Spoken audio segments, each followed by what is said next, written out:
બાબા રામદેવજીનો જન્મ ઈસવીસન 1409 એટલે આશરે 600 વર્ષ પહેલા આ ધરતી ઉપર રાજસ્થાનમાં પોકરણગઢ અજમલની ઘરે અવતાર ધારણ કર્યો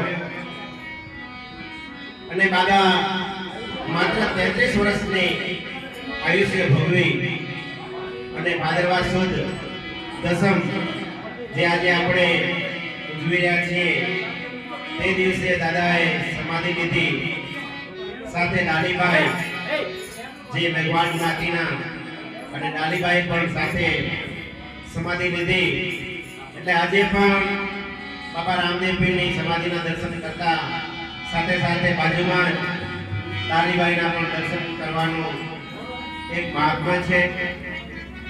બાબા રામદેવ પીરે એ વખતે સમાજમાંથી ઘણા બધા દૂષણો દૂર કર્યા, કોડિયાના કોટ કઢાવ્યા, વાંજિયાને ઘરે પારણા ઝુલાવ્યા, જે લોકો અશક્ત હતા એમને સખત કર્યા, છૂટાછૂટનો સમય એ સમય અને બાબા એ વખતે પણ જે છૂટાછૂટ હતી એનો પણ નાશ કર્યો, ભૈરવા રાક્ષસને મારી ગુરુ બાળનાથને ચરણે ગયા અને ગુરુ બાળનાથને એમને ગુરુ માન્યા। બાબા રામદેવજીએ નેતરજી સાથે લગ્ન કર્યા અને 33 વર્ષની ઉંમરે માત્ર 33 વર્ષનું જીવન જીવી અને જીવતા સમાધિ લીધી ત્યારે એમની ઉંમર માત્ર 33 વર્ષની હતી। દાદા રામદેવજીના ઘણા બધા પરચા આપણે જાણીએ છીએ અને ભજનમાં પણ ગવાય છે। દાદા રામદેવજીએ નિઝાર પંથની સ્થાપના કરી, ત્યારથી આ નિઝાર પંથ અને પાઠખોરીની સ્થાપના દાદાએ કરી। આ પાઠ તો 4 યુગનો પાઠ છે।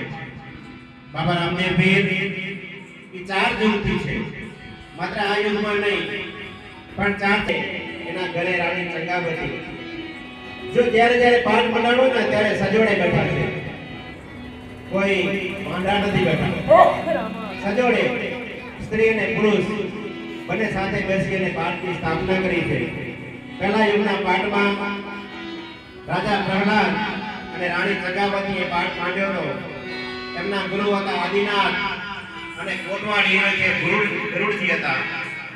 એ વખતે 5 કરોડ લોકોને તાર્યા।